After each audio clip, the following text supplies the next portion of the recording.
안녕하세요. 저는 얼마 전 할머니가 된 60대 주부입니다. 저도 적은 나이는 아니라 이제 놀랄 일도 딱히 없다고 생각했는데 이런 사연을 쓰게 될 줄 몰랐네요. 저는 4년 전에 남편을 먼저 하늘나라로 보내고 지금은 아들 내외와 가까이 지내면서 살고 있어요. 혼자 된 후로는 매일이 외로웠지만 그래도 아들이 자주 찾아와 줘서 버틸 수 있었죠. 그런데 최근에 일어난 일은 정말이지 제 인생관을 완전히 뒤집어 놨답니다. 오늘은 제가 살면서 겪은 일 중에 가장 충격적이었던 그 사건을 들려드리려고 합니다. 저처럼 섣부른 판단으로 소중한 사람에게 상처를 줄 뻔한 일이 생기지 않도록 제 이야기를 들으시면서 한 번쯤 생각해 보셨으면 좋겠어요. 저는 경북의 작은 시골 마을에서 3남매 중 둘째로 태어났어요. 아버지는 농사밖에 모르는 분이었는데 어릴 때부터 딸들을 모아놓고 늘 이런 말씀을 하셨죠. 너희도 시집가서 남편만 믿고 살면 안 된다. 여자라도 비상금은 꼭 있어야 해. 나중에 그게 너희를 지켜줄 거야. 그때는 무슨 말인지 잘 몰랐는데 결혼하고 나서야 그 의미를 알게 됐어요. 시어머니는 돌아가시기 전에 금반지 몇 개를 저에게 물려주셨거든요. 제 손을 꼭 잡으며 그러셨죠. 얘야, 이건 네 것이니까 꼭 네가 간직해. 누구 주지 말고. 힘들 때 널 도와줄 거야. 그 금반지를 보면서 처음으로 금의 가치를 실감했어요. IMF가 터졌을 땐 더 확실히 느꼈고요. 주변에서 집을 팔고 사업을 정리하고 하루아침에 거리로 나앉은 사람들을 보면서 진짜 위기의 순간엔 금만한 게 없구나 싶더라고요. 그때부터였어요. 남편 몰래 조금씩 금을 사서 모으기 시작한 게요. 적금 들듯이 매달 조금씩 사서 화장대 서랍 깊숙한 곳에 숨겨뒀죠. 30년이란 세월 동안 그렇게 모은 금이 10돈이 됐답니다. 남편은 끝까지 모르고 갔어요. 그게 제 마지막 보루였거든요. 그러다 남편이 갑작스럽게 세상을 떠났어요. 아침에도 오늘 저녁은 삼겹살 먹자고 들어올 때 고기 사올게 하고 나간 사람이 저녁엔 차가운 시신이 되어 돌아왔죠. 심장마비였어요. 평생 무뚝뚝하고 가부장적이었던 남편이었지만 막상 곁을 떠나니 허전함이 이루 말할 수 없이 크더라고요. 그때 장례식장에서 아들이 제 어깨를 잡으며 말했어요. 엄마, 이제 내가 있잖아. 내가 아빠 대신 엄마 지켜줄게. 그날부터 아들이 정말 180도로 변했어요. 원래는 아버지를 닮아 무뚝뚝하고 감정 표현에 서툰 아이였거든요. 근데 매일 아침 저녁으로 안부 전화를 하고 주말마다 집에도 찾아오기 시작하더라고요. 엄마 오늘 뭐 했어? 밥은 먹었고? 엄마가 이제 내가 가진 전부야. 건강해야 해. 알았지? 30이 넘은 아들 입에서 이런 말이 나오니 눈물이 났어요. 특히 제 생일날에는 케이크를 들고 와서 어색하게 노래를 불러주는데 그 모습이 얼마나 감동적이던지요. 남편이 살아있을 때는 한 번도 안 했던 일들을 하나하나 해주더라고요. 무뚝뚝했던 아들이 따뜻하게 변해가는 모습을 보며 남편이 남기고 간 빈자리가 조금씩 채워지는 것 같았습니다. 비록 남편은 떠났지만 아들이라는 든든한 버팀목이 생긴 거죠. 아들은 올해 36으로 명문대를 나와서 지금은 대기업 과장으로 일하고 있어요. 어려서부터 공부를 잘했지만 성격이 과묵해서 속을 알 수 없는 아이였죠. 학교에서 무슨 일이 있었는지 물어봐도 그냥 별일 없어 라는 대답이 전부였으니까요. 남편이 떠난 후에 아들이 저에게 이런 말을 했어요. 엄마, 이제 내가 이 집 가장이야. 엄마는 아무 걱정하지 마. 내가 다 알아서 할게. 그 말을 들으니 한편으로는 든든하면서도 또 한편으론 짠했어요. 고작 30 넘은 아들이 하루아침에 어른이 되어버린 것 같았거든요. 그런 아들이 32쯤 연애를 시작했다고 했을 때 정말 깜짝 놀랐어요. 소개팅도 안 하고 연애엔 관심도 없는 줄 알았는데 말이죠. 그것도 자기가 먼저 반해서 쫓아다녔다고 하더라고요. 제가 낳은 아들이지만 그런 면이 있는 줄 몰랐죠. 엄마, 이번 주말에 여자친구 데려올게. 엄마가 꼭 봐줬으면 좋겠어. 그래? 어떤 애니? 뭐 하는 사람이야? 직접 보면 알아. 근데 엄마 너무 놀라지 마. 너무 놀라지 말라니 무슨 말인가 싶었죠. 근데 정말로 며느리를 처음 봤을 때 놀라지 않을 수가 없었답니다. 그 주 주말에 아들이 집에 찾아왔어요. 그 뒤에 서 있던 여자를 보는 순간 저는 정말 입이 떡 벌어졌습니다. 연예인인가 싶을 정도로 예쁜 여자였거든요. 키도 크고 몸매도 좋고 무엇보다 얼굴이 정말 작고 이목구비가 뚜렷했어요. 당장 어느 TV에 나온다고 해도 믿을 정도로요. 어머니 안녕하세요. 저는 조은정이라고 해요. 필라테스 강사로 일하고 있어요. 필라테스 강사라는 말에 고개가 끄덕여졌어요. 그런 몸매와 자세가 그냥 나온 게 아니구나 싶었죠. 그런데 솔직히 말하면 처음엔 걱정이 앞섰어요. 우리 아들이 혹시 얼굴만 보고 좋아하는 건 아닐까? 너무 예뻐서 나중에 고생하는 건 아닐까 싶었거든요. 며느리를 만나고 난 저녁, 아들과 이런 대화를 나눴어요. 준호야, 얼굴만 보고 결혼하면 안 돼. 사람은 됨됨이를 봐야 하는 거야. 엄마, 은정이 정말 열심히 살았어요. 아니, 자기 일 잘하고 그런 건 알겠는데. 아들이 잠시 말을 멈추더니 의미심장하게 말했어요. 보기보다 얼마나 강한 사람인데요. 그리고 얼마나 많은 걸 이겨냈는지. 그냥 시간이 지나면 자연스럽게 아시게 될 거예요. 엄마도 분명 은정이 좋아할 거예요. 그땐 그 말이 무슨 의미인지 몰랐어요. 그냥 아들이 여자친구를 너무 좋아해서 과대평가하는구나 싶었죠. 그래도 며느리가 살갑게 굴며 저에게 먼저 다가와 주니 기특하고 고마웠죠. 며느리랑은 결혼 전부터 많은 시간을 보냈어요. 함께 시장을 가면 정말 재밌는 일이 많았어요. 하루는 과일 가게 아저씨가 이러는 거예요. 아이고, 따님이 정말 미인이시네요. 어머니 닮아서 그런가 봐요. 그 말에 며느리가 씩 웃으며 제 팔짱을 끼더라고요. 우리 어머니 정말 고우시죠? 저도 어머니 닮고 싶어요. 백화점에 가면 더했어요. 화장품 가게 직원들이 며느리 주변으로 몰려들고 지나가는 남자들이 힐끔힐끔 쳐다보기도 했죠. 한 번은 카페에서 커피를 마시고 있는데 어떤 젊은 남자가 다가와 며느리한테 번호를 달라고 하더라고요. 죄송하지만 저 결혼했어요. 그리고 이분은 저희 시어머니세요. 예, 죄송합니다. 실례했습니다. 그런 일이 한두 번이 아니었어요. 그럴 때마다 며느린 당당하게 결혼했다고 옆에 시어머니와 함께 있다고 말했지만 저는 내심 불안했죠. 이렇게 예쁜 며느리가 과연 평범한 아들 곁에 오래 있을 수 있을까? 그런데 몇 번 만나보니 제 편견이 완전히 틀렸더라고요. 며느린 명품 하나 없이 실용적인 것만 쓰고 외식보다는 집에서 해먹는 걸 좋아했어요. 무엇보다 검소하고 알뜰한 면이 있었죠. 어머니, 이거 시장에서 세일하길래 사왔어요. 어머니도 드시라고요. 아이고, 이런 걸 왜 사와? 괜찮은데.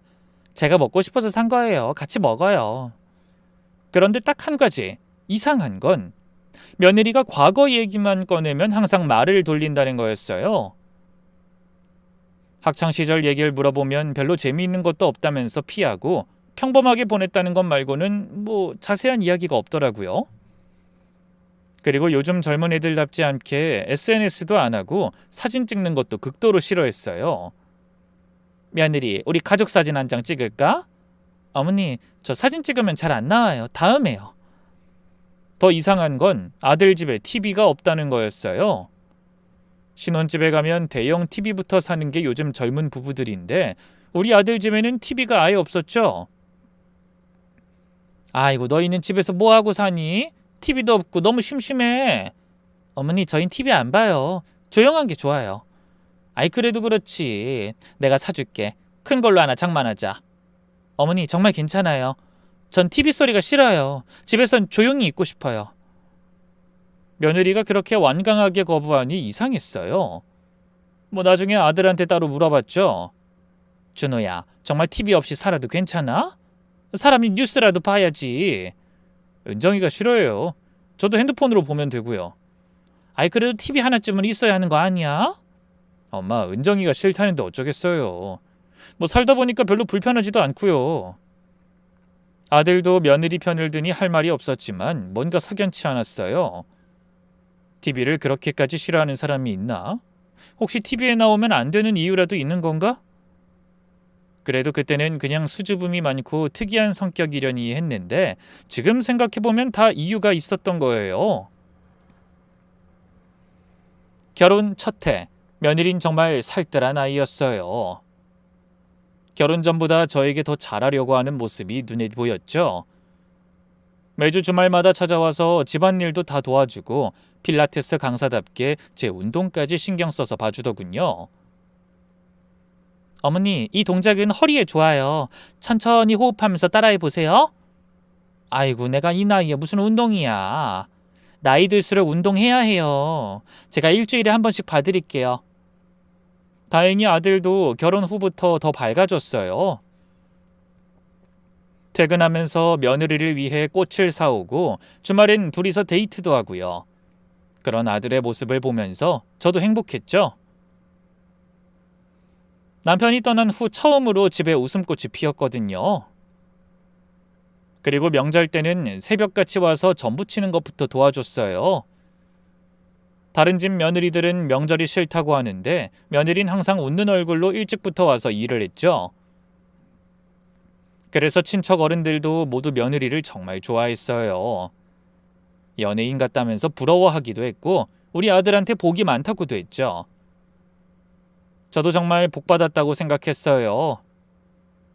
2년 차까지만 해도 우리 집은 정말 아무 문제 없는 화목한 가정이었답니다. 그런데 결혼 3년 차부터 며느리가 조금씩 달라지기 시작했어요. 주말마다 빠짐없이 오던 며느리가 핑계를 대며 못 오는 날이 많아졌죠. 어머니 죄송해요. 어쩌죠? 오늘은 급한 일이 있어서 못 갈 것 같은데. 무슨 일인데? 괜찮아? 네, 별일 아니에요. 다음 주엔 꼭 갈게요.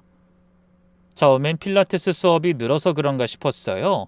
그리고 아들하고 둘이 시간을 보내고 싶을 수도 있다고 생각도 했고요. 그런 모습에 저도 서운해하거나 기다리는 내색을 하지 않으려고 애썼어요. 그런데 이상한 일이 생겼죠. 어느 날은 제가 반찬을 해서 아들 집에 가져다 주러 갔는데 며느리가 집에 없는 거예요. 토요일 오후인데도 말이죠. 준호야, 은정이는? 필라테스 수업 갔어요. 저도 주말에 얼굴 못 봐요. 요즘 주말 수업이 많대요. 그래서 며칠 후에 며느리가 일한다는 필라테스 학원 근처를 지나가다가 들어가 봤어요. 운동 상담하러 왔다고 하면서요. 근데 거기서 들은 말이 저를 당황스럽게 했죠. 선생님 찾으세요? 은정 선생님은 주말 수업 안 하신 지 몇 달 됐는데요. 아이, 그래요? 제가 잘못 알았나 보네요. 다음에 다시 올게요. 가슴이 철렁 내려앉았어요. 며느리가 거짓말을 하고 있었던 거예요. 도대체 주말마다 어딜 가는 걸까? 왜 아들한테까지 거짓말을 하는 걸까? 그날 이후로 며느리를 보는 눈이 달라졌어요. 한 번은 우연히 며느리 핸드백이 열려있는 걸 봤는데 현금이 꽤 많이 들어있더라고요. 필라테스 강사가 그렇게 많은 현금을 왜 들고 다니는지 의문이었죠. 그래서 아들한테 조심스럽게 물어봤어요. 준호야, 은정이 요즘 많이 바쁜가 보다? 네, 그런 것 같아요. 왜요? 아니, 그냥 자주 못 보는 것 같아서. 얼굴 잊어버리겠어. 엄마가 이해해줘요. 일이 많아서 그런 거니까. 요새 피곤해 보이더라고요. 아들은 아무것도 모르는 것 같았어요. 아니면 알면서도 저한테 숨기는 건가 싶기도 했고요. 그런데 시간이 지날수록 며느리의 행동은 더 수상해졌어요.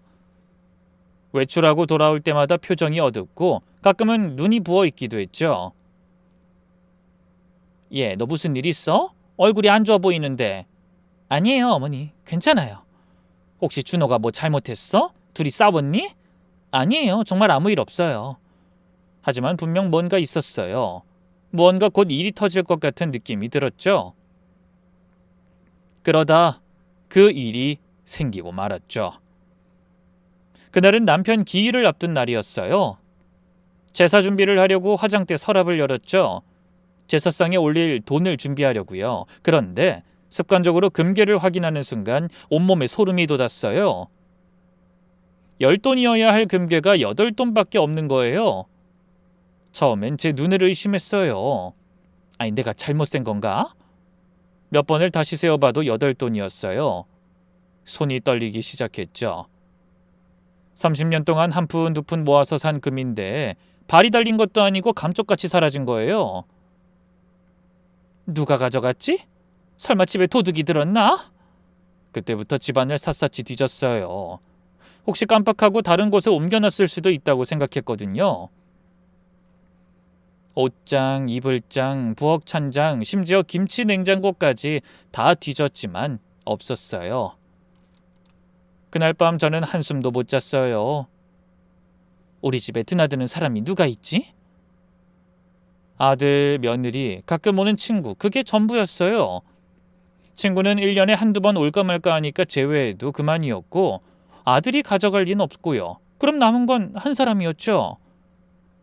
아니야, 말도 안 돼. 우리 며느리가 그럴 리 없어. 하지만 머릿속에선 계속 의심이 자라났어요. 그날이 바로 며느리가 오랜만에 찾아와 대청소 도와주겠다면서 집안 구석구석을 청소해준 다음 날이었거든요. 저도 모르게 예쁜 얼굴 뒤에 감춰진 본성이 있는 건 아닐까? 이런 생각이 꼬리에 꼬리를 물었어요. 하지만 확실한 증거도 없이 며느리를 의심하는 건 너무 못된 시어머니 같아서 혼자 끙끙 앓고 지낼 수밖에 없었죠. 매일 여기저기 뒤져보는 게 일이었어요. 며칠 뒤 혹시나 하는 마음에 아들한테 조심스럽게 물어봤어요. 준호야, 혹시 엄마 방에서 뭐 가져간 거 없지? 네? 없는데요? 왜요? 아니야, 뭐 그냥 뭔가 찾는 게 있는데 어디 뒀는지 잊어버려서. 뭔데요? 제가 가서 찾아드릴까요? 아니야, 됐어. 내가 더 찾아볼게. 아들은 정말 모르는 눈치였어요. 그렇다면 답은 하나뿐이었죠. 그로부터 2주가 지났어요. 불안한 마음에 잠을 제대로 못 자고 밥맛도 없었죠. 그래도 혹시 제가 착각한 건 아닐까 싶어서 다시 금괴를 확인했어요. 그런데 이번엔 정말 가슴이 무너져 내렸어요. 8돈이던 금괴가 7돈이 돼 있었거든요. 어느새 또 한 돈이 사라진 거예요. 이번엔 확실했어요. 그 2주 동안 우리 집에 온 사람은 며느리뿐이었거든요. 며느리는 올 때마다 꼭 이렇게 말했어요. 어머니, 제가 안방 청소할게요. 어머니 거실에서 쉬세요. 아니야, 같이 하자. 에이, 어머니가 뭘 하세요. 제가 금방 하면 돼요. 그때마다 며느리는 혼자서 제 방 청소를 했어요. 화장대 먼지도 닦고 서랍 정리도 해준다고 했죠. 그래서 며느리가 청소하는 동안 전 거실에서 TV를 보는 척하면서 귀를 쫑긋 세웠어요. 서랍 여는 소리, 뭔가 뒤지는 소리가 들리는 것 같았어요. 가슴이 쿵쾅쿵쾅 뛰었죠. 정말 며느리가 내 금괴를 훔치고 있는 걸까? 예쁜 얼굴로 날 속이고 있었던 걸까? 배신감이 밀려왔어요. 아들한테 이 사실을 말해야 하나 고민했지만 확실한 증거 없이 며느리가 도둑인 것 같다고 어떻게 말하겠어요? 아들이 절 나쁜 엄마라고 생각할 수도 있고 자칫하다가 부부 사이가 틀어질 수도 있고요. 그때 문득 TV에서 본 CCTV가 생각났어요. 요즘은 작은 카메라로도 선명하게 찍을 수 있다고 하더라고요. 일단 확실한 증거부터 잡자. 내가 틀렸으면 그만이고 맞다면 그때 가서 생각하자. 다음 날 저는 전자제품 가게에 가서 작은 CCTV를 샀어요. 점원이 물어보더라고요. 어디에 설치하실 건가요? 집에 둘 건데 우리 남편 간병인이 자주 왔다 갔다 하는데 불안해서요. 그럼 이게 좋으실 거예요. 아주 작아서 눈에 안 띄거든요. 집에 와서 화장대 맞은편 선반 뒤에 카메라를 숨겼어요. 인형 사이에 살짝 끼워 놓으니 정말 눈에 안 띄더라고요. 그리고 며느리가 오길 기다렸죠. 솔직히 제가 며느리를 감시하는 못된 시어머니가 된 것 같아 마음이 무거웠지만 그때는 오로지 진실을 알아야겠다는 생각뿐이었어요. 일주일 후 정말 이상한 일이 생겼죠. 동네 친구를 만나고 집으로 돌아오는 길이었는데 멀리서 우리 집 대문을 나서는 며느리를 봤거든요. 분명 며느리였어요. 그 여리여리한 몸매와 긴 머리, 걸음걸이까지 틀림없었죠. 어? 며느리가 왔다 가나? 나한테 연락도 없었는데? 평소 같으면 반가운 마음에 불렀을 텐데 금괴가 사라진 사건이 있던 뒤라 왠지 모르게 숨어서 지켜봤어요. 며느린 주변을 살피더니 빠른 걸음으로 골목을 빠져나갔어요. 마치 누가 쫓아오는 것처럼 황급히 가더라고요. 집에 들어가 보니 아무도 왔다 간 흔적이 없는 것처럼 보였어요. 그런데 제 방문이 살짝 열려 있었죠. 분명 나갈 때 닫고 나갔는데 말이에요. 가슴이 철렁했어요. 혹시나 하는 마음에 며느리한테 전화를 걸었죠. 은정아, 너 어디야? 어머니? 저 지금 학원에서 수업 중이에요. 아, 그래? 바쁘구나. 혹시 오늘 우리 집 들렸니? 아니요, 오늘 아침부터 계속 학원에 있었어요. 왜 그러세요? 아니야, 그냥 오늘 너 오는 날인 줄 알고. 수업 잘해. 거짓말이었어요. 방금 우리 집을 나가는 걸 똑똑히 봤는데 학원에서 수업 중이라뇨? 전화를 끊고 나서 필라테스 학원에 전화를 걸었어요. 안녕하세요. 혹시 은정 선생님 계신가요? 은정 선생님이요? 오늘 쉬는 날인데요. 아, 그래요? 제가 날짜를 잘못 알았나 보네요. 손이 떨렸어요. 며느리가 대놓고 거짓말을 한 거예요. 몰래 우리 집에 와서 뭔가를 하고 그것도 모자라 나한테 거짓말까지 한 거죠? 화장대 서랍을 확인했지만 금괴는 그대로 있었어요. 하지만 뭔가 만지는 적이 있었죠? 원래 위치와 미묘하게 달라진 물건과 서랍이 완전히 닫히지 않은 것까지요. 도대체 얘가 뭘 찾고 있는 거지? 그날 밤 저는 한숨도 못 잤어요. 며느리의 거짓말이 계속 머릿속을 맴돌았거든요. 그 예쁜 얼굴로 어떻게 그렇게 태연하게 거짓말을 할 수 있는지 소름이 끼쳤어요. 그리고 주말이 됐을 때 며느리가 집에 왔어요. 여전히 밝은 얼굴로 인사했죠. 어머니 잘 지내셨어요? 제가 청소 도와드릴게요. 혼자 힘드셨겠다. 그래, 고맙다. 평소와 달리 며느리의 얼굴을 제대로 쳐다볼 수가 없었어요. 저 예쁜 얼굴 뒤에 손버릇 나쁜 애가 숨어 있는 걸까 생각하니 속이 뒤틀렸거든요. 며느린 여느 때처럼 청소도구를 들고 제 방으로 들어갔어요. 저는 거실로 나와 TV를 켰지만 화면이 눈에 들어올 리 없었죠. 심장이 너무 빨리 뛰어서 숨쉬기도 힘들었어요. 그리고 계속 방 안에 있는 며느리가 지금 뭘 하고 있을까? 또 금괴를 손대는 건 아닐까? 그 생각밖에 안 들었죠. 정말 그 30분이 몇 시간처럼 느껴졌어요. 그리고 몇 분 뒤 며느리가 방에서 나왔어요. 어머니 다 했어요. 저 오늘 좀 일찍 가봐야 할 것 같아요. 온 지 얼마 안 돼서 바로 가겠다는 행동이 너무 수상하게 보였어요. 아니 벌써? 아니 밥이라도 먹고 가지. 난 너하고 저녁 먹으려고 준비도 다 했는데. 아니에요. 급한 일 있어서요. 다음에 먹을게요. 며느리가 가고 난 후 저는 떨리는 손으로 CCTV 영상을 확인했어요. 스마트폰으로 바로 볼 수 있다고 해서 앱을 깔았거든요. 그리고 영상을 보는 순간 온몸이 굳어버렸습니다. 며느리가 제 방에 들어가서 먼저 청소를 하는 것처럼 하더니 곧장 화장대로 다가갔어요. 주변을 살피더니 서랍을 열었죠. 그리고 깊숙한 곳에서 뭔가를 꺼냈어요. 어머, 금괴잖아. 며느린 금괴를 하나씩 만지작거렸어요. 세어보는 것 같기도 하고 무게를 재는 것 같기도 했어요. 한참을 망설이더니 뭔가를 가방에 넣는 것 같았죠. 각도 때문에 정확히 뭘 넣었는지는 안 보였지만 분명 뭔가를 가져간 건 확실했죠. 역시 네가 도둑이었구나. 분노가 치밀어 올랐어요. 근데 이상한 일이 벌어졌죠. 서둘러 화장대 서랍을 확인했는데 금괴는 그대로 있는 거예요. 뭐지? 분명 가져간 것 같았는데?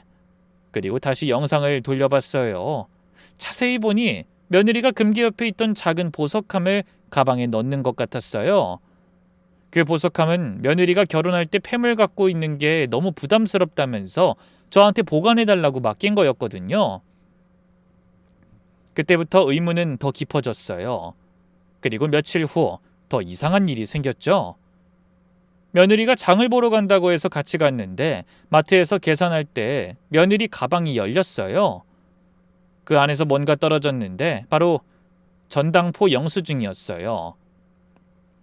며느린 당황해서 황급히 주워 담았지만 전 이미 봐버렸죠. 집에 와서 그 전당포에 전화를 걸어봤어요. 여보세요? 그 며칠 전에 젊은 여자가 폐물 맡겼을 텐데요. 배우처럼 예쁘게 생겼어요. 아, 네. 꽤 비싼 목걸이랑 반지를 맡기셨던 분 말씀이시죠? 네, 맞아요.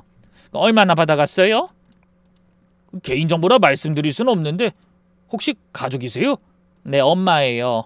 우리 애가 제 걸 판 것 같아서 그럽니다. 말씀 좀 해주세요. 아이, 1,000만 원 정도 받아가셨어요. 1,000만 원. 며느리가 자기 폐물을 팔아서 1,000만 원을 만들었다는 거예요. 도대체 그 돈이 왜 필요했을까? 우리 모르게 빚이 있나? 온갖 상상이 다 들었죠. 도박? 주식? 아니면 다른 남자? 그날 밤 저는 결심했어요. 며느리를 미행해 보기로요. 주말마다 어딜 가는지, 누굴 만나는지 직접 확인해야겠다고 생각했죠. 제가 이렇게까지 해야 하나 싶었지만 이미 시작된 의심은 멈출 수가 없었어요. 그리고 무엇보다 사라진 금괴가 시작일 수도 있겠다는 생각이 들었거든요. 주말이 되자 어김없이 며느리에게 전화가 왔어요. 또 못 오겠다는 이야기일 것 같았죠. 어머니 죄송한데 오늘도 급한 일이 생겼어요. 또? 아니 무슨 일이 그렇게 자주 생기니? 그냥 개인적인 일이에요. 다음 주는 꼭 찾아뵐게요. 전화를 끊고 나서 저는 바로 준비를 했어요. 검은색 옷에 모자까지 쓰고 마치 스파이가 된 기분이었죠. 아들 집 근처에서 기다렸다가 며느리가 나오는 걸 봤어요. 며느린 평소와 달리 후드티에 마스크까지 쓰고 있었어요. 그 더운 날씨에 왜 그런 차림을 했을까 싶었죠. 택시를 타길래 저도 급하게 뒤따라 택시를 잡았어요. 아저씨, 앞 택시 따라가 주세요. 네? 무슨 일 있으세요? 그냥 따라가 주시면 돼요. 제 딸한테 일이 좀 있는 것 같아서요. 기사님이 이상한 눈으로 봤지만 일단 따라가 줬어요. 며느리가 간 곳은 강남의 한 은행이었어요. 한참을 기다렸더니 며느리가 봉투를 들고 나왔죠. 꽤 두툼해 보였어요. 큰 돈을 찾은 건가? 며느린 다시 택시를 탔고 이번엔 성북동 쪽으로 향했어요. 낡은 오피스텔 앞에 내린 며느린 주변을 살피더니 안으로 들어갔어요. 저도 조심스럽게 따라 들어갔죠. 그리고 8층에 내린 며느린 805호로 재빠르게 들어갔어요. 놀라운 건 며느리가 너무나 자연스럽게 비밀번호를 누르고 들어가는 거였죠. 마치 자기 집인 것처럼 익숙하게요. 문이 닫히기 직전 살짝 열린 틈으로 안이 보였는데 숨이 멎는 듯 했어요. 거실에는 소파와 탁자도 있고 심지어 벽에는 액자까지 걸려 있었어요. 완전히 살림을 차려놓은 집이었죠. 둘만의 미래 장소가 분명했어요. 불륜이구나. 그래, 그럼 그렇지. 역시 얼굴값 하는구나. 온몸이 부들부들 떨렸어요. 아무도 모르고 며느리를 믿고 있을 우리 아들이 너무 불쌍했죠. 지금도 회사에서 열심히 일하고 있을 아들을 생각하니 눈물이 났어요. 문 앞에 서서 귀를 갖다 대니 낯선 남자 목소리가 들렸어요. 은정아, 왔어? 네, 일단 준비해 왔어요. 너무나 자연스러운 대화, 마치 오래된 연인 같은 그 톤에 치가 떨렸습니다. 문 밖에 서서 숨을 죽이고 들었어요. 심장이 너무 빨리 뛰어서 소리가 들릴까봐 무서웠죠. 어느새 등이 땀으로 다 젖었더라고요. 안에서는 대화가 이어졌어요. 은정아, 이제 그만하자. 오빠 갑자기 왜 그래? 조금만 더 시간을 줘. 얼마나 더? 3년이나 일했잖아. 결혼한 지 3년. 처음부터 바람을 피웠다는 거잖아요. 오빠 제발, 저 정말 힘들어요. 나도 힘들어. 계속 이런 식으로 지내는 거. 알아요. 하지만 아직은 안 돼요. 준비가 안 됐어요. 준비라면 아들과 이혼 준비를 말하는 건가? 그때 며느리가 흐느끼는 소리가 들렸어요. 은정아, 울지 마. 네가 자꾸 이러니까 나도 마음이 약해지잖아. 미안해요, 오빠. 정말 미안해요. 3년 동안 기다렸어. 네가 결혼하는 거 알고도 내가 이해해줬잖아. 결혼한 걸 다 알면서도 계속 둘이 만났다는 말에 머리가 하얘졌어요. 이것들이 우리 아들을 완전히 바보로 만든 거예요. 오빠, 돈은 가져왔어요. 이번 달도. 돈 얘긴 그만하자. 이게 중요한 게 아니잖아. 불륜도 모자라 돈까지 매달 갖다 바치는 것 같았죠. 그래서 제 금괴가 필요했을까요? 그때 더 충격적인 말이 들렸어요. 은정아, 네 남편한테 다 말할까봐. 나도 못 참겠다. 안 돼. 절대 안 돼요. 그럼 모든 게 끝나요. 끝나면 어때? 새로 시작하면 되지. 너 아직도 이렇게 예쁜데. 오빤 모르잖아요. 제가 얼마나 어떻게 여기까지 왔는데. 대체 무서운 게 뭘까요? 이혼이 무서운 걸까요? 아니면 들통나는 게 무섭다는 걸까요? 손이 떨려서 핸드폰을 떨어뜨릴 뻔했어요.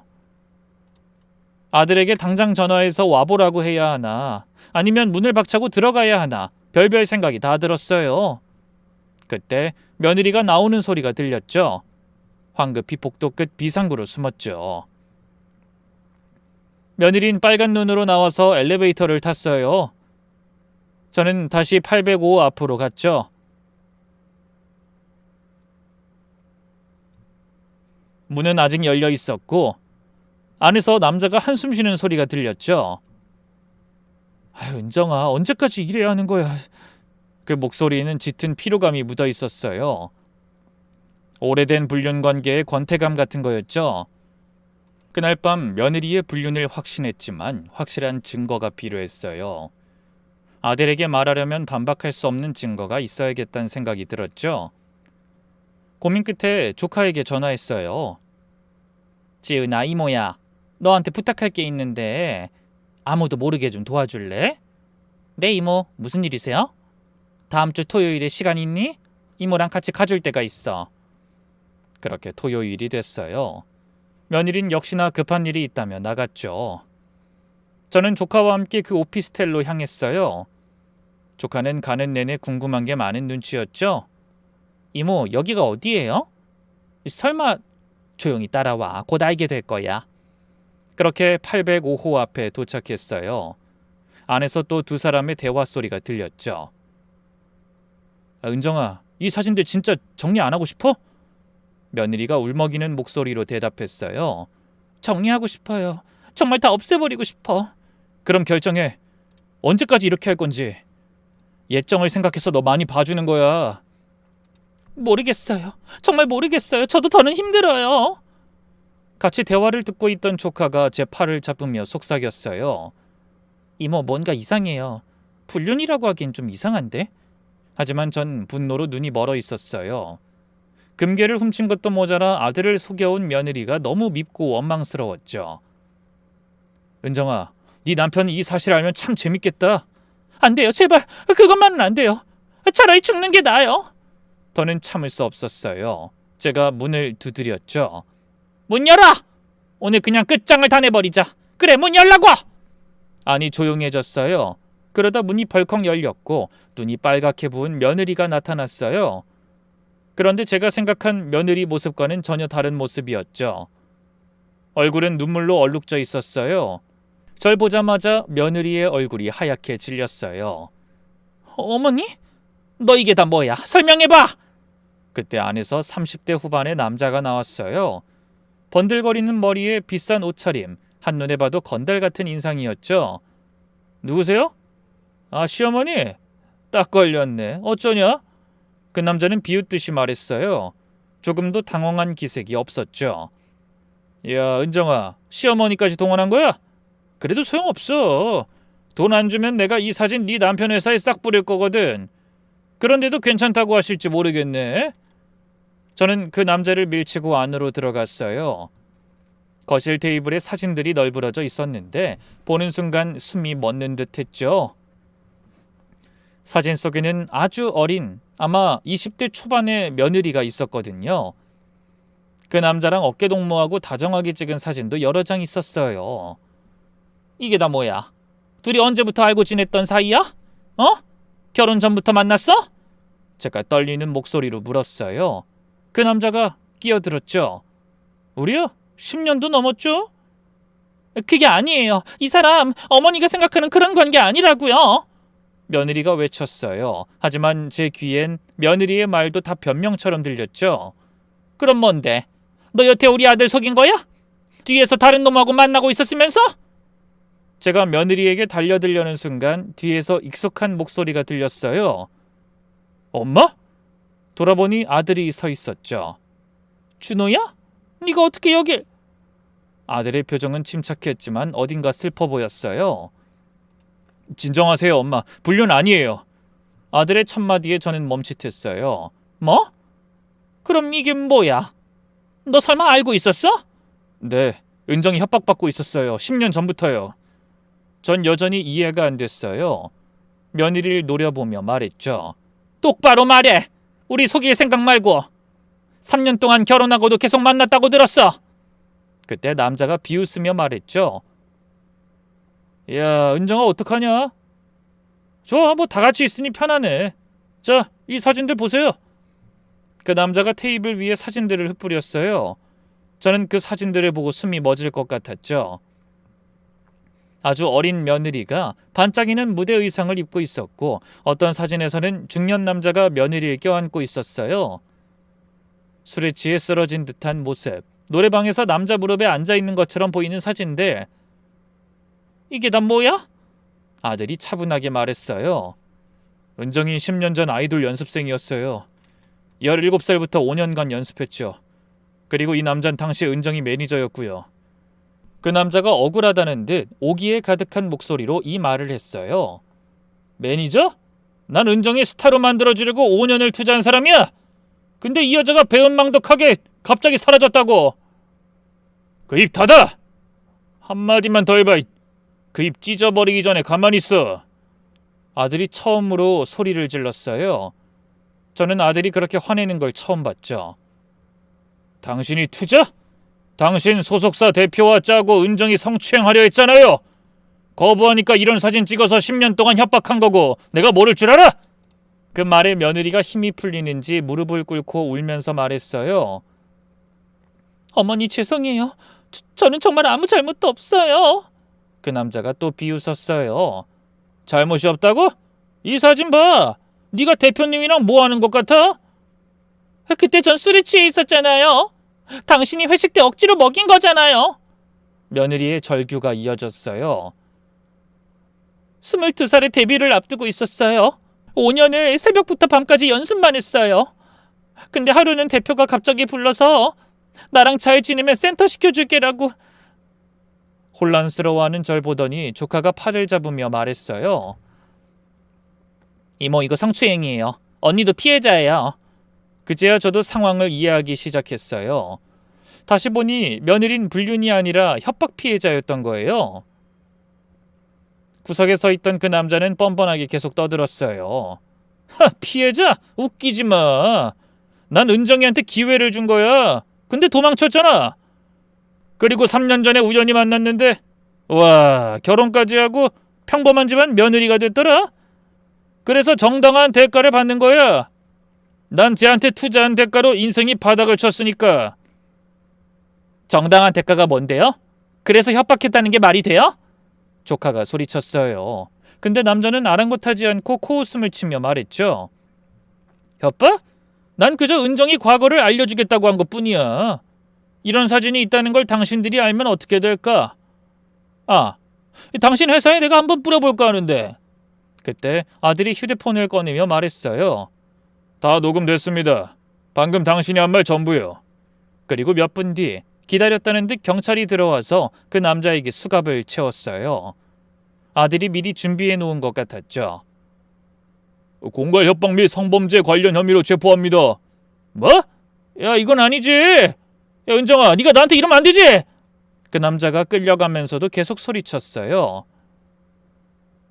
내가 너한테 10년을 투자했어. 내 인생 다 걸었다고. 네가 스타가 되면 나도 성공하는 거였는데 너 때문이야. 네가 내 인생까지 망쳤다고. 며느리가 몸을 떨기 시작했어요. 그 남자가 더 독하게 말했죠. 네 남편이 널 이해할 것 같아? 웃기지 마. 내가 어릴 때부터 지켜본 은정이야. 이 여잔 절대 평범하게 못 살아. 무대 체질이거든. 언젠가 또 튀어나가려고 할 거라고. 아들이 차갑게 말했어요. 당신이 뭘 한다고 그래? 당신은 은정이를 상품으로만 봤잖아. 상품? 그래 맞아. 최고의 상품이었지. 얼굴, 몸매, 실력 다 완벽했어. 근데 이 여자가 우릴 다 배신했다고? 대표님 제안 거절하고 도망쳤잖아. 그 남자가 며느리를 향해 더 악랄하게 말했어요. 은정아, 뭐 필라테스 강사? 웃기지 마. 네가 그런 평범한 일에 만족할 수 있을 것 같아? 언젠간 또 무대가 그리워질 거야. 그때 되면 남편이 널 이해해 줄까? 며느리가 울면서 고개를 저었어요. 아니에요. 전 지금이 행복해요. 행복? 거짓말하지 마. 네가 데뷔 직전에 얼마나 들떠 있었는지 내가 다 봤어. 그 꿈을 포기한 게 아니라 묻어둔 거잖아. 넌 절대 평범하게 못 살아. 내가 알아. 그때 제가 나섰어요. 더는 참을 수 없었거든요. 그만해 이 건방진 놈아. 니까짓 게 뭔데 우리 며느리 인생을 함부로 말해? 하, 당신도 몰라요. 은정이가 얼마나 야심 있는 앤지. 지금 다 쇼하는 거라고. 제가 그 남자 앞으로 더 가까이 다가가서 말했어요. 야심이 있든 없든 그게 뭐가 중요한데. 중요한 건 지금 은정이가 우리 가족이고 행복하다는 거야. 너 같은 쓰레기가 10년을 지켜봤다고 해서 뭐 다른 줄 알아? 뭐? 쓰레기? 그래 쓰레기! 어린 여자애들 약점 잡아서 돈 뜯어내는 게 쓰레기가 아니면 뭔데? 은정이한테 투자했다고? 웃기지 마! 넌 남의 인생 이용해서 사는 기생충이야! 그 남자가 마지막으로 발악했어요. 다 후회할 거야! 은정이 너! 네 과거는 영원히 따라다닐 거라고! 아들이 마지막으로 못을 박았어요. 과거가 따라다닌다고? 그래서 뭐? 전과자 돼서 아무것도 못할 네 걱정이나 해. 그리고 은정이 과거가 어쨌든 사랑하니까 당신 같은 범죄자가 협박한다고 우리 가족 흔들 수 없어. 당신 최소 3년은 깜빵에서 썩을 거야. 경찰이 그를 끌고 나갔어요. 복도에서도 계속 소리치는 게 들렸지만 이제 아무도 신경 쓰지 않았죠. 경찰이 남자를 데리고 간 후 오피스텔엔 우리만 남았어요. 며느린 바닥에 주저앉아 있었고 저는 죄책감에 말을 못했죠. 제가 며느리를 불륜녀로 도둑으로 몰았으니까요. 어머니, 며느리가 떨리는 목소리로 말했어요.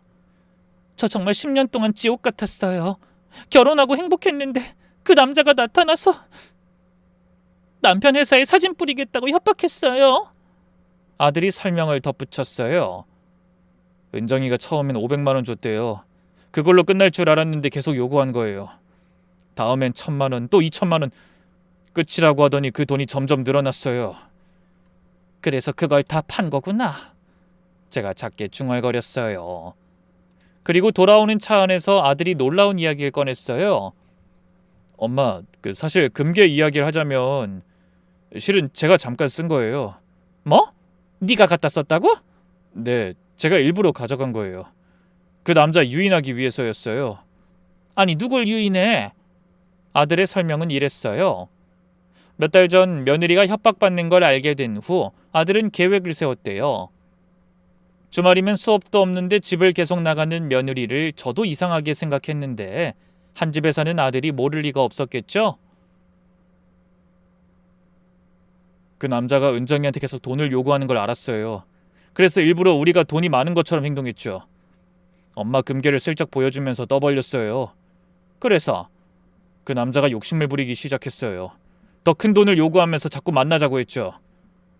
그래서 오늘 함정 수사를 준비한 거예요. 경찰과 미리 다 짜고요. 저는 아들을 놀란 눈으로 봤어요. 그럼 넌 처음부터 다 알고 있었던 거니? 사실 은정이 과거는 결혼 전부터 알고 있었어요. 뭐? 이번엔 며느리가 놀랐죠. 여보, 그걸 어떻게... 아들이 조용히 말했어요.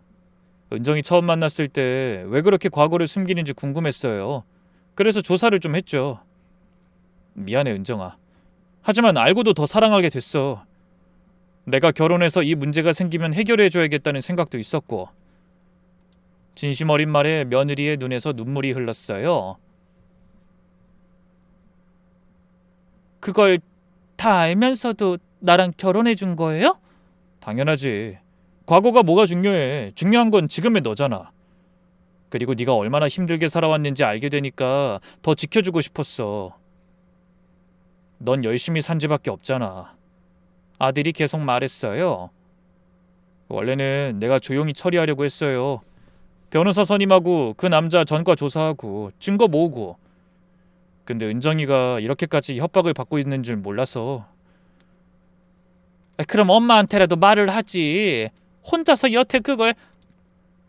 솔직히 처음엔 놀랐어요. 엄마가 이렇게 금을 많이 모은 줄 몰랐거든요. 근데 금고도 없이 그냥 서랍에 있어서 불안하긴 하더라고요. 그래서 아들은 일단 금괴를 가져가서 은행 금고에 보관하려고 했대요. 그런데 바로 그때 며느리 문제가 터지는 바람에 말할 기회를 놓쳐버린 거죠. 죄송해요. 은정이 일부터 먼저 해결하고 싶었어요. 은정이가 협박받는 걸 알게 되고 변호사 선임하고 하느라 정신이 없어서. 엄마한테 말씀드릴 타이밍을 놓쳤어요. 다시 갖다 놔야지 생각하다가 보니까 몇 주가 지나버려서. 저는 아들을 노려봤어요. 너 엄마를 며느리나 의심하는 나쁜 사람 만든 거 알아? 죄송해요. 은정이는 엄마 금괴에 손도 안 댔어요. 오히려 CCTV에 찍힌 건 유혹을 참는 모습이었을 거예요. 며느리가 고개를 숙이며 말했어요. 정말 죄송해요. 어머니 금괴 봤을 때 정말 순간적으로 이걸로 끝낼 수 있을까 생각했던 건 사실이에요. 하지만 절대 가져갈 수 없었어요. 어머니가 평생 모으신 건데 그걸 제가 어떻게... 됐어. 가져가지 않았으면 된 거야. 내가 미안하다.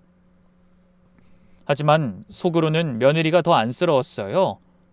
그 큰 고통을 혼자 안고 자기 것을 다 팔면서도 시어머니 것은 건드리지 않았다니. 집에 도착해서 우린 거실에 둘러앉았어요. 이제 모든 비밀이 밝혀진 상황에서 우리는 서로를 마주봤죠. 제가 먼저 입을 열었어요. 은정아, 내가 정말 미안해. 널 도둑으로 의심했어. 아니에요, 어머니. 제가 비밀이 많아서 저도 말씀 못 드렸잖아요. 며느리가 울먹이며 말을 이었어요. 사실 제가 제일 무서웠던 건 그 남자가 남편 회사에 사진을 뿌리겠다고 한 거였어요.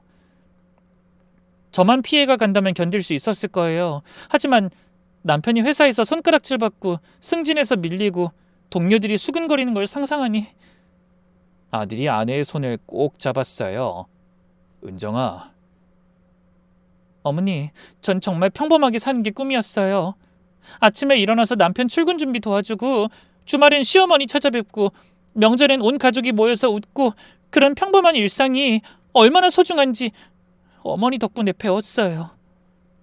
며느리 눈에서 눈물이 흘렀어요.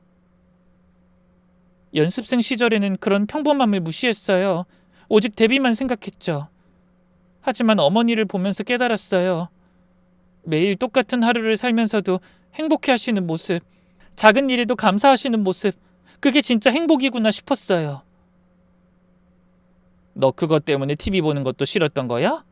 네, 정말 힘들었어요. 특히 음악방송이 나올 때면 채널을 돌렸어요.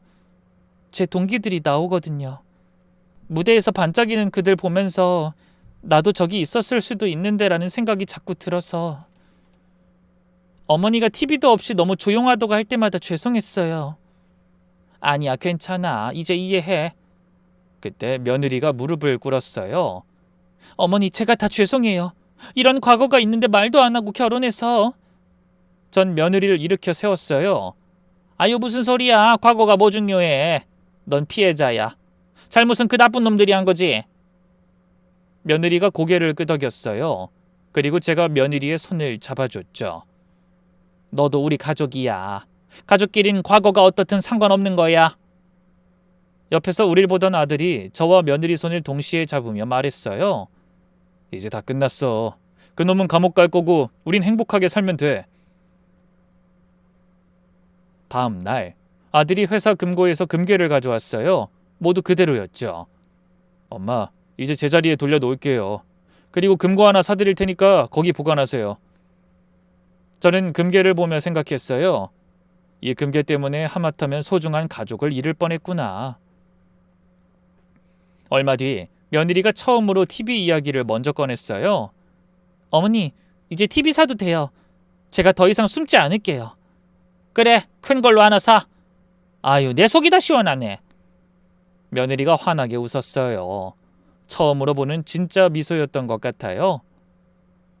우리는 그날로 대형 TV를 샀어요. 아들이 이참에 최신형으로 사자며 거금을 들여서 장만했죠. 그리고 온 가족이 둘러앉아 함께 보는 시간이 생겼어요. 며느리가 과거 이야기도 스스럼 없이 하고 저도 젊은 시절 이야기를 들려주는 시간이 부쩍 늘었죠. 치킨을 먹으면서 TV를 보다가 아이돌이 나왔을 때 며느리가 말했어요. 저 친구 저랑 같이 연습생 했던 애예요. 아유 정말? 대단하네. 저런 것 보면 부럽지 않아?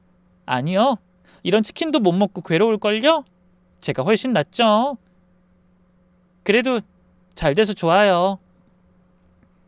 더 이상 과거를 숨기지 않는 며느리의 모습이 오히려 자연스러워 보였어요. 며느린 이제 당당하게 필라테스 강사로 일하고 있어요. 더 이상 과거를 숨기지 않고 오히려 그 경험을 살려 아이돌 지망생들에게 운동을 가르치기도 해요.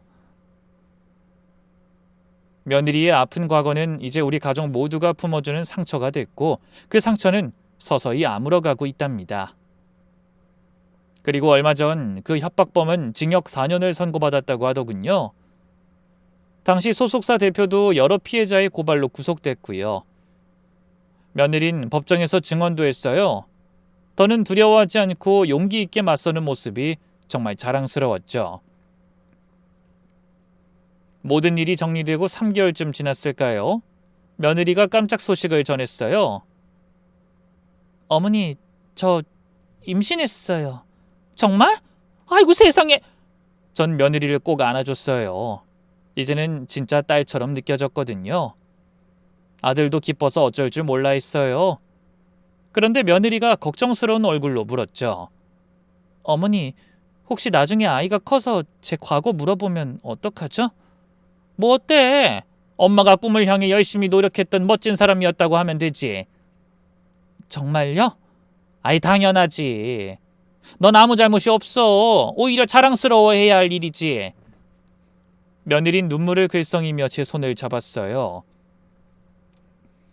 돌이켜보면 정말 아슬아슬했어요. 제가 섣부른 판단으로 며느리를 몰아붙였다면 우리 가족은 깨졌을 거예요. 다행히 진실이 밝혀졌고 오히려 우린 더 단단해졌죠. 그리고 우리 둘 다 그때의 일을 잊지 않고 있어요. 의심과 오해가 얼마나 무서운 것인지 그리고 진실과 신뢰가 얼마나 소중한지를 알았으니까요. 며느리가 가끔 이런 말을 해요. 어머니, 그때 제가 정말 금괴 훔쳤으면 어떡하셨을 거예요? 글쎄, 아마 너한테 왜 그랬는지 물어봤겠지. 분명 무슨 이유가 있었을 테니까. 정말요? 그럼 넌 이유 없이 나쁜 짓 할 나이가 아니잖아. 며느리는 제 말에 또 눈물을 글썽였어요. 아직도 그때 일이 미안한가 봐요. 그래도 저는 끝까지 어려운 상황에서도 옳은 선택을 한 며느리가 대견하고 고마워요.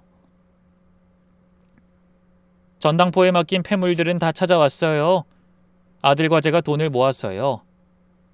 며느린 괜찮다고 했지만 우리 둘이 고집을 부렸죠. 그 마음이 느껴졌는지 며느린 울면서 받더라고요. 이건 네 거니까 가지고 있어. 준호도 주지 말고. 다 쓸 때가 있는 법이야.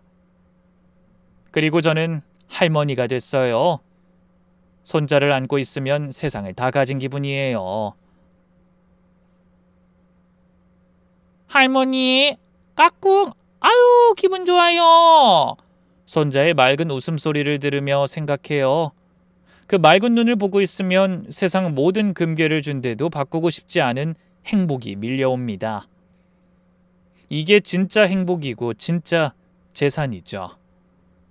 그게 제가 이 일을 통해 배운 가장 큰 교훈이랍니다. 금괴는 여전히 제 화장대 서랍에 있어요.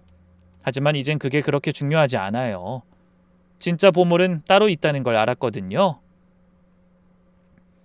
나중에 손자가 크면 이 이야기를 해줄 거예요. 할머니가 엄마를 오해했지만 진실은 언젠가 밝혀진다고. 그리고 가족은 어떤 일이 있어도 서로를 믿어야 한다고 말이죠. 금괴는 제 노후를 위한 보험이었지만 진짜 노후를 책임져 줄 건 돈이 아니라 가족이란 사실을 깨달았어요. 사랑하는 아들, 믿음직한 며느리, 그리고 예쁜 손자. 이보다 더 큰 재산이 어디 있겠어요. 여러분, 혹시 저처럼 가족을 의심할 만한 상황이 온다면 의심하기 전에 한 번 더 생각해 보세요. 겉으로 보이는 게 전부가 아닐 수 있어요. 특히 며느리나 사위처럼 새로운 가족이 된 사람들은 더 많은 이해와 믿음이 필요할 겁니다. 저처럼 금괴 몇 돈 때문에 소중한 가족을 잃을 뻔한 실수는 하지 마세요. 진짜 보물은 금괴가 아니라 바로 옆에 함께 웃고 있는 가족이니까요. 그럼 제 이야기는 여기서 마치겠습니다.